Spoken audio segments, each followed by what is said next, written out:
राहुल का नई नवेली पत्नी को छोड़कर ड्यूटी पर जाने का जरा भी मन नहीं था। शादी के लिए उसने कंपनी से 1 महीने की छुट्टी ली थी।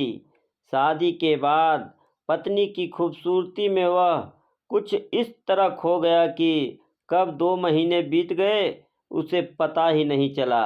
जब कंपनी के मैनेजर ने फ़ोन पर राहुल को चेतावनी दी कि अगर 1 हफ्ते के अंदर उसने ड्यूटी ज्वाइन नहीं की तो उसे नौकरी से बर्खास्त कर दिया जाएगा, तब उसकी आंखें खुली। अब तो उसका नौकरी पर जाना जरूरी था। घर से विदा लेते समय राहुल ने पत्नी से कहा, तुम चिंता मत करो, दिल्ली जाकर सबसे पहले एक बड़ा मकान किराए पर लूँगा, फिर तुम्हें बुला लूँगा। राहुल बलिया के एक गांव का रहने वाला था। उसके पिता चाय की दुकान चलाते थे। गांव के स्कूल में 9वीं जमात फेल हो जाने के बाद राहुल का मन पढ़ाई से हट गया तो उसने नौकरी करने का मन बना लिया।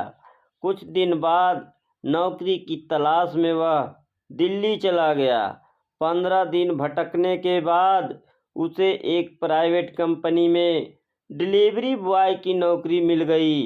रहने के लिए उसने किराए पर छोटा सा मकान भी ले लिया। राहुल को जो कमरा मिला था उसमें पहले से ही 2 लोग रहते थे। जल्दी ही वह दोनों से घुल मिल गया। राहुल के बोलचाल के ढंग की वजह से उसे लोग जल्दी दोस्त बना लेते थे। वह हमेशा साफ सुथरा रहता था, थोड़ी वर्जिश भी वह करता था। राहुल को कंपनी से 8,000 रुपये मिलते थे। 3,000 रुपये वह अपने पिता को भेज देता था, बाकी रुपयों से अपना गुजारा कर लेता था। शादी के बाद राहुल से उसके पिता ने कहा था कि वह पत्नी को साथ में दिल्ली ले जाए।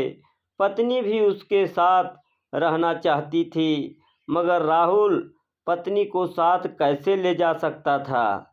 जब वह कुंवारा था तो 5,000 रुपये में गुजारा कर लेता था। दोस्तों के साथ एक ही कमरे में रह लेता था। पत्नी को साथ में रखने के लिए एक कमरा तो अलग से चाहिए ही था। रुपये भी कुछ ज़्यादा चाहिए थे। राहुल भी पत्नी से प्यार करता था। वह खुद उसके बिना नहीं रहना चाहता था। वह उसे अपने साथ रखना चाहता था। इसलिए पहले ज़्यादा तनख्वाह वाली नौकरी ढूंढने लगा। उसने सोचा कि एक कमरा किराए पर ले कर पत्नी को बुला लेगा।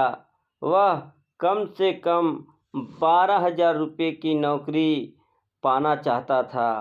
मनपसंद नौकरी की तलाश में दर दर भटकता हुआ राहुल एक दिन ब्यूटी की दुकान में गया।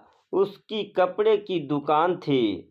उस समय ब्यूटी दुकान में मौजूद थी। राहुल के बात करने के तरीके से ब्यूटी प्रभावित हो गई।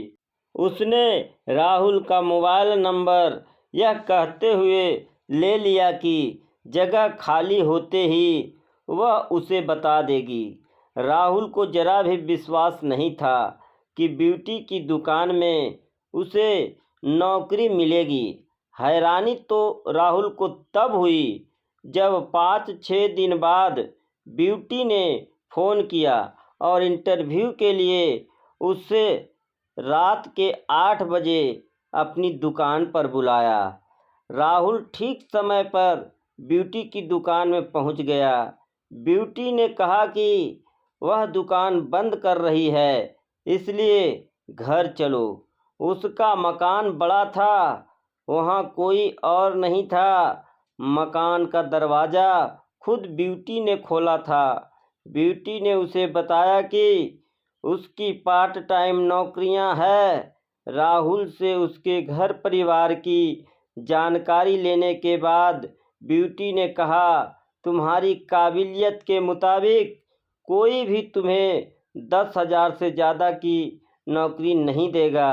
मैं तुम्हें 15,000 रुपये हर महीने की नौकरी दे सकती हूँ, अगर तुम मेरी बात मान लोगे। कौन सी बात मैडम? बात यह है कि तुम मेरे दिल में बस गए हो। एक रात के लिए तुम्हें अपना बनाना चाहती हूँ। राहुल को समझते देर नहीं लगी कि ब्यूटी चरित्रहीन औरत है। राहुल पत्नी के साथ बेवफाई नहीं करना चाहता था, लेकिन सामने औरत को देखकर वह नौकरी के लालच में आ गया। यह सोचकर उसने ब्यूटी की बात मान ली कि सिर्फ एक रात की बात है। उसके बाद वह पत्नी के साथ कभी बेवफाई नहीं करेगा। फिर वह ब्यूटी के साथ बेडरूम में चला गया।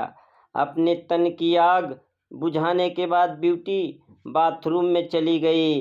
अगले दिन सुबह राहुल चला गया।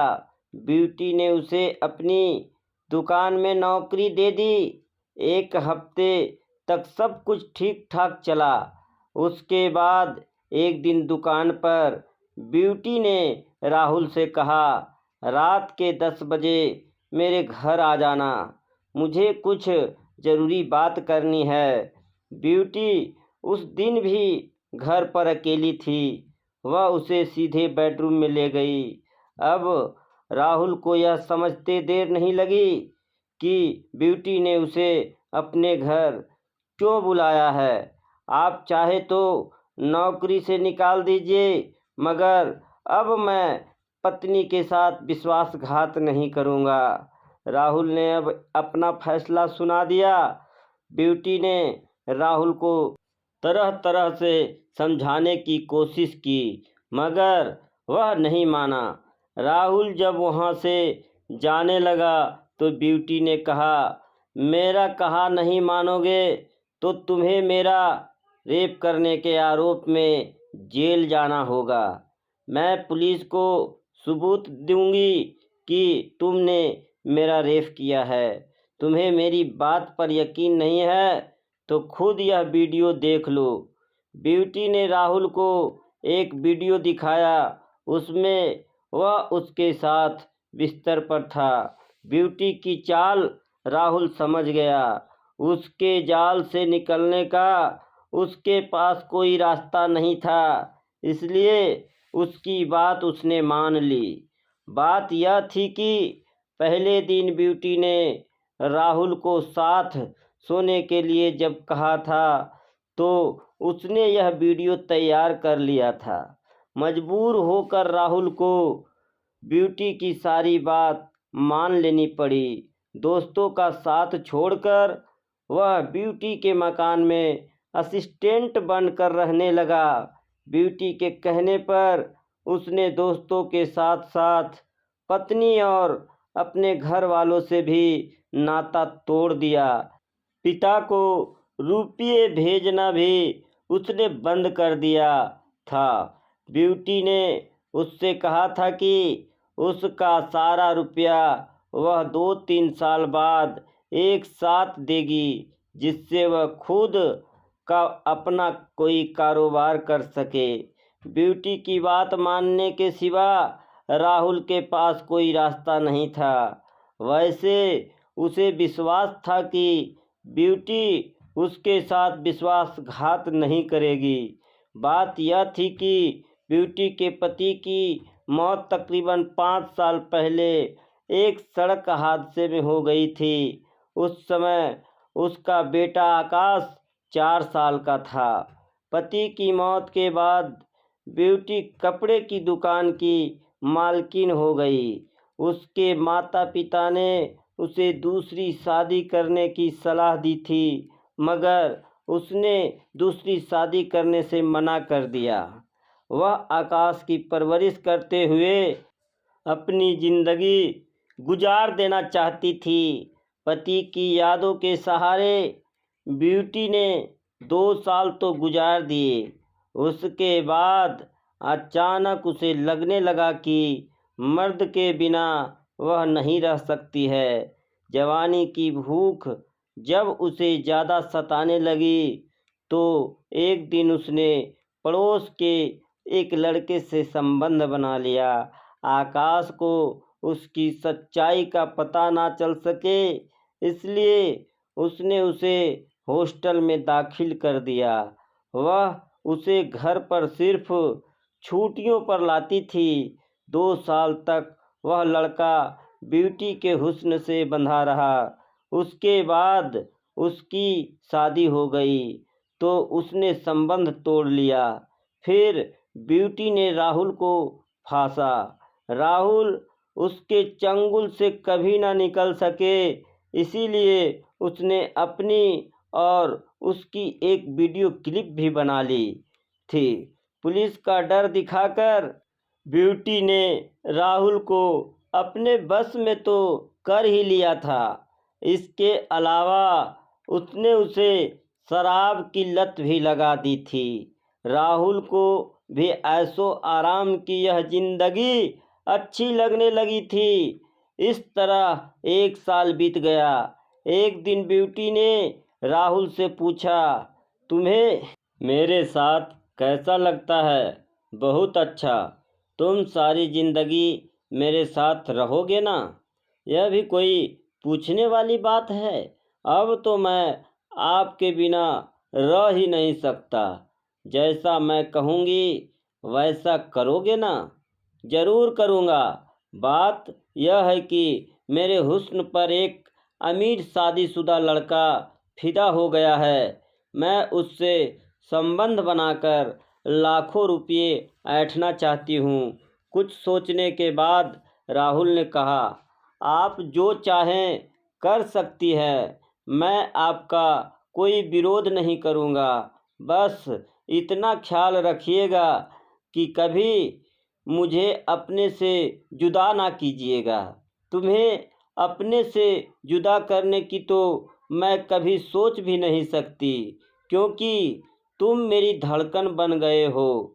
तुम मेरे बताए रास्ते पर चुपचाप चलते जाना। देखना, जल्दी ही हम दोनों के पास करोड़ों की जायदाद होगी। वह जायदाद सिर्फ मेरे नाम नहीं, तुम्हारे नाम भी होगी। अगले दिन ब्यूटी अपने साथ एक लड़के को लेकर घर पर आई। योजना के मुताबिक राहुल ने वीडियो बनाने की पूरी तैयारी कर ली थी। राहुल ने ब्यूटी और उस लड़के का वीडियो बना लिया था। उस वीडियो के बल पर ब्यूटी ने उस लड़के से बहुत दिनों तक रुपये ऐंठे। उसके बाद ब्यूटी ने दूसरे लड़के को फांसा, फिर तीसरे, और एक दिन जब राहुल दुकान से निकल रहा था तो पुलिस जिप्सी आई और उसे गिरफ्तार कर लिया। ब्यूटी ने उस पर रेप का केस कर दिया था। कई महीनों तक वह जेल में रहा, पर ब्यूटी ने दया करके उसको छुड़वा दिया, पर यह वादा लेकर कि वह कभी पास नहीं आएगा। राहुल के पास ना अब पत्नी है, ना पिता है, ना ब्यूटी जैसी औरत। वह मजदूरी करके किसी तरह मौत का इंतजार कर रहा है। अब वह किसी को अपना मुंह दिखाने के लायक है ही नहीं कि वह अपने घर परिवार के साथ रह सके। यह कहानी आपको कैसी लगी, कमेंट के माध्यम से हमें ज़रूर बताएं, और ऐसे ही कहानी सुनने के लिए मेरे चैनल को लाइक और सब्सक्राइब ज़रूर करें। धन्यवाद।